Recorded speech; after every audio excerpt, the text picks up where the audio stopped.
Hello everybody, welcome back to the channel. My name is Brianna, this is Coffee, Books, and Bullet Journals, and today I'm going to talk about the books that I read in December.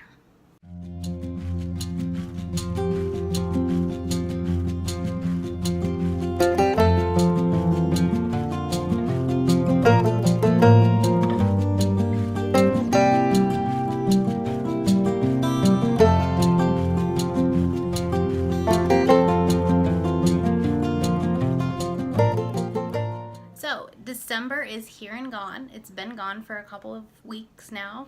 We're into the second full week of January of 2019, so I figured it was about time I got this up. I wanted to do it much earlier. I got sick, and then I also had all these end of year videos I wanted to do. Also really that didn't get done, but that's okay, whatever. We're just gonna new year, new me thing. I don't know. Yeah. Anyways, I thought I would talk about these books. I've talked in detail about some of them because they either happened during readathon, so you saw them during a vlog, or they already made top 10, so you've seen that. So we're just going to talk about a few of the things, some nerdy stats, that kind of stuff, and yeah, let's just get started. So in the month of December, I read 10 books. Now that seems impressive, but half of that came from Smutathon. So I don't know how impressive that is. Anyways, that made for a total of 2,766 pages. There were a lot of shorter books in there because of my, because of Smutathon, you tend to have smaller books. So my average rating for the month was a 3.4. Also that's pretty standard. So I didn't have any 1-star books, but I did have 3 2-star books. I only had 1 3-star book and 5 4-star books and only 1 5-star book. And that one happened right at the end. I was so afraid I was gonna go a month without having a 5-star book, which wouldn't have happened other than one other month. And that was the month that I only read 2 books in the whole month. So that was, I didn't read that much that month. Other than that month, I had a 5-star book every single month. So finally snuck it in on the very last day. I finished it New Year's Eve. So as far as genre is concerned, there was not a lot of diversity or anything like that there, just because of Smutathon. I read 3 young adult and 7 adult books. I read 5 romance books, 2 graphic novels, 2 contemporaries, and 1 fantasy. With most of those romances, with the exception of 1, they were all contemporary romance. So not a lot of diversity in my genres going on this month, but that's okay. Speaking of diversity, again, not a whole lot. Did have a few with LGBT. I did actually have some, because I was reading some romance, I had some plus size rep in there, which was kind of nice. A little bit of ethnic diversity, but not a ton. So one of my goals in 2019 is to read a little bit more diverse, and hopefully we can accomplish that. Not off to a great start as far as diverse reads in January so far, but that's okay. So we have a long way to go in the year. So I'm going to start with the book that I liked the least. So my 2-star books, move up to the book that I liked the most. So my 1 5-star book. So without further ado, let's just get started. All right, the first book that I read was A Christmas in Time by Eugenia Riley. This is actually the first book that I read in the month of December, and it was a historical time travel romance novella, and it was okay. It was not great. There was a lot of insta love, and I know that it's novella, so it's going to happen. I don't think that novellas really are for me, and I just kind of have to go, if I read them, I have to go in knowing that it's going to be insta love, because it's only 100 pages. So I need to get into I need to just get into that mindset. But I just didn't really feel for any of the characters. It was very weird. It was clunky, and yeah. So basically, a guy is in London, and he's a reporter, and he is basically reporting on all of these different hotels, and he gets sucked back in time to basically when this hotel was thriving, which was 1800s, sometime in the 1850, I don't remember, where he meets this woman who before he had met her as a ghost, and then said that, you know, she would die because her true love left her, or something like that. I don't know.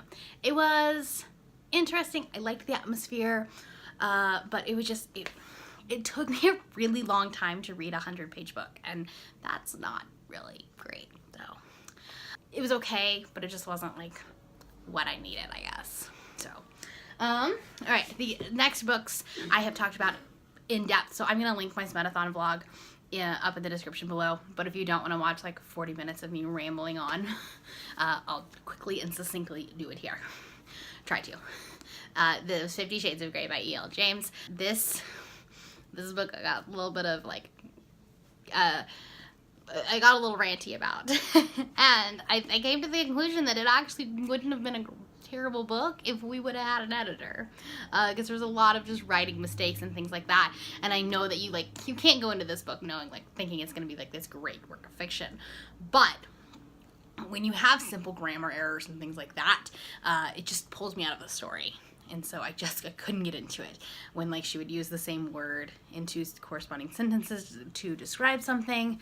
And like, I don't know, you know, growing up as like being very, I wasn't an English major or anything like that, but I definitely, like, I loved English in high school and college. And so just seeing those things are just like, So I know her writing is better, and I'm kind of interested in reading her two that she has out from Christian's perspective to see, like, if I can get anything else out of it. So, because I do like this plot. I am a sucker for a rich billionaire.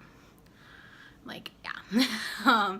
And I do tend to like the books that have like the BDSM in it and sub-dom relationship. So there are the ingredients in this book to make a perfect book for me.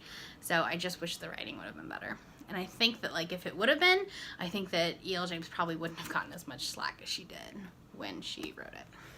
I don't have a lot of physical books because with Smutathon I read a lot on my e-reader, which is different than most months. So I only have like 4 of the 10 books are actually physical. So the next book I read was physical, and that was When Katie Met Cassidy by Camille Perry. I also read this during Smutathon. I also have a lot of things to say about this.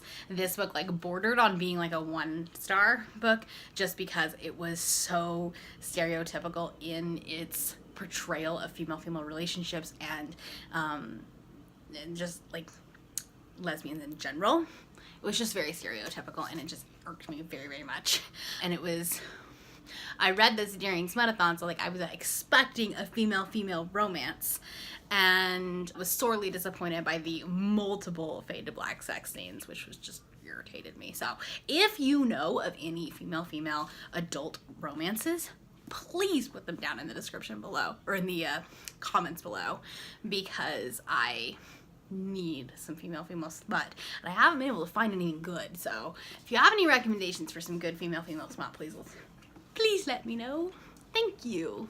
All right, on to my 1 3-star book, and that was also a book that I read during Smutathon. That's going to be like the general theme because I did read half of these books during that week, and that was As He Bids by Olivia Regal. This book had everything that I wanted 50 Shades to be, if that makes sense. So we had the rich billionaire, we had the sub-dom relationship, and we kind of even explored that even further because there was a scene in a sub-dom sex club, which was really interesting, and I very, very much enjoyed this. I wish it would have been a little bit longer, and I wish we would have gotten to know some of the side characters a little bit more, but I didn't look to see if this was a standalone or if there is companion novels, then maybe we get to get introduced to the other characters, but I really, really liked this book. So I am changing my ratings next year, or this year, because I was finding that, especially with smut, I was really enjoying a smutty book,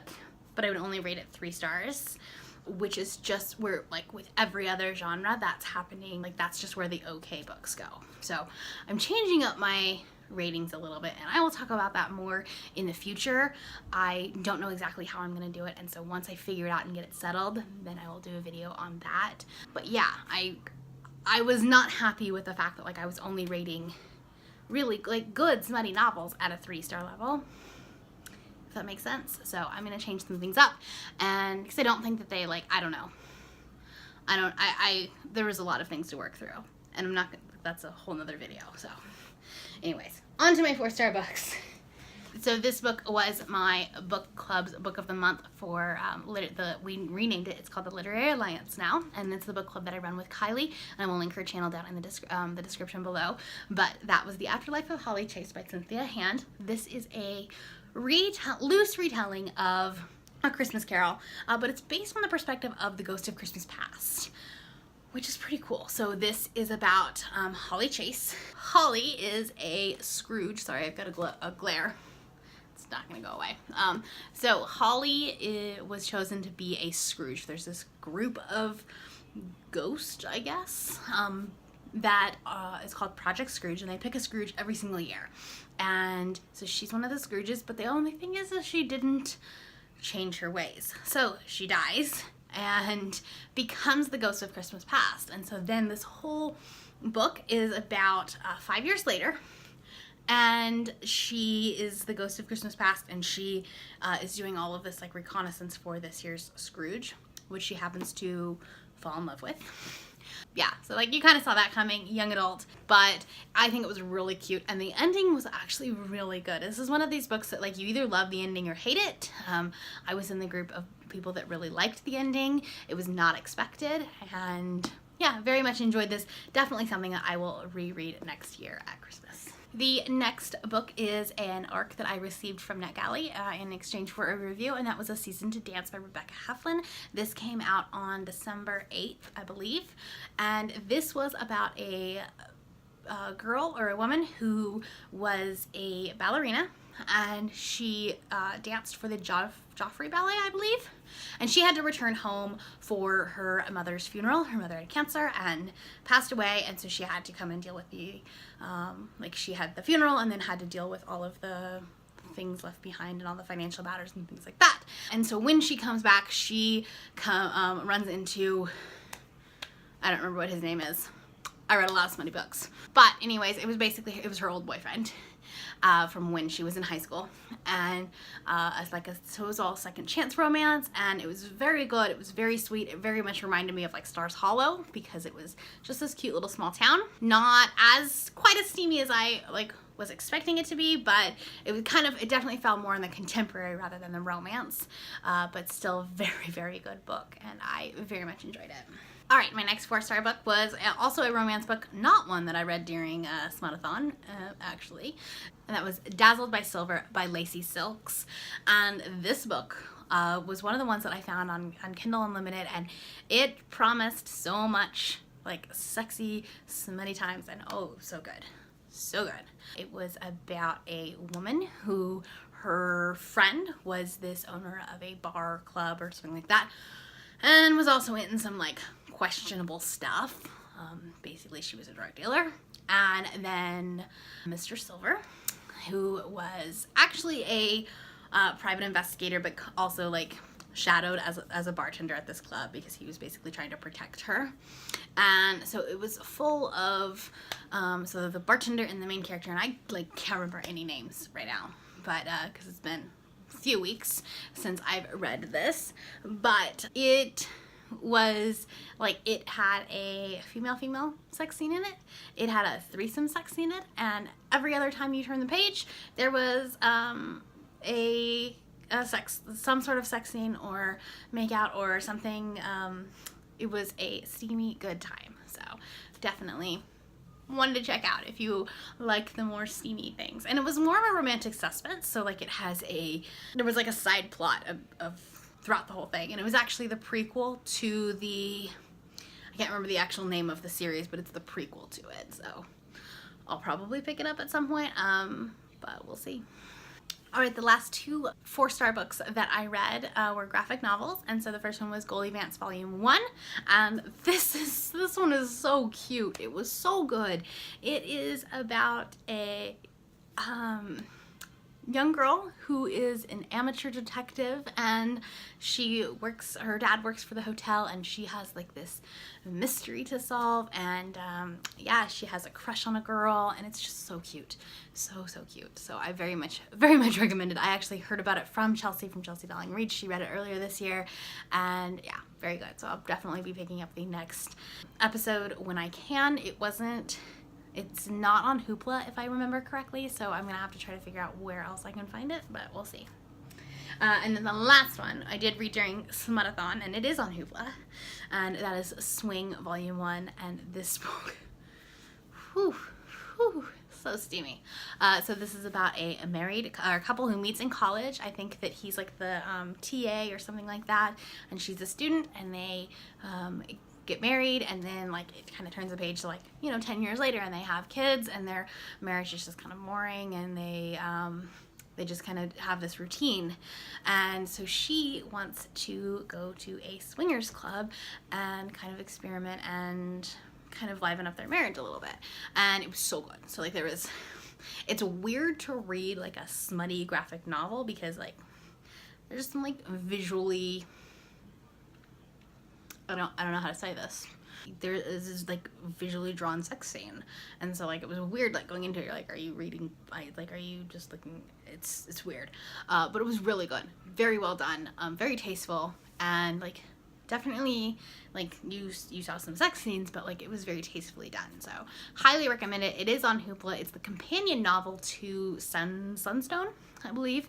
It was the same artist and authors, so.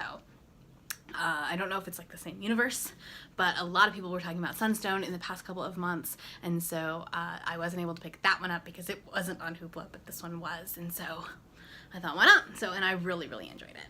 All right, moving on to my 1 5-star book, and you probably already know what it is because I talked about it in my top books of 2018, and that is Girls of Paper and Fire by Natasha Nyan.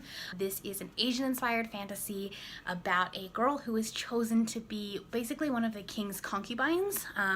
There's 3 casts of people, so she is a paper caste, which is human, and then you have the seal caste, which is like part demon, part human, and then you have the moon caste, who is fully demon, and so you have the demon king, and he chooses 8 girls, and she was one of them, and so it kind of goes through their year as the concubines, basically, and everything that kind of goes along with that. So there is definitely like the ever-present threat of rape in this, because like that's what happens. You know, some of the girls have this mentality that like it's good for them, it's good for their family, but then you have Lei who really want to buck the system and fight the system, and so it's all about that. There's a female relationship. She kind of falls in love with another one of the paper girls, and yeah, it was just an all-around, like, it was a book that I could not put down at all, which I like is a sign of a good book. I flew through that book and very much enjoyed it. So that one is actually going to be our book club book of the month next month in February, and so that is I'll be like rereading it, and I'm so excited to already do that. So anyways, definitely recommend that book. Obviously definitely some trigger warnings, but very good book, so I highly recommend that you pick that up. Obviously it made my top 10. That is all I have for you today. If you're new here and you have not yet subscribed, there's a little red button that you can do so down below the video. And all of my links to my social media is down in the description below if you would like to be my friend on any other platform. And until next time, I will see you all later.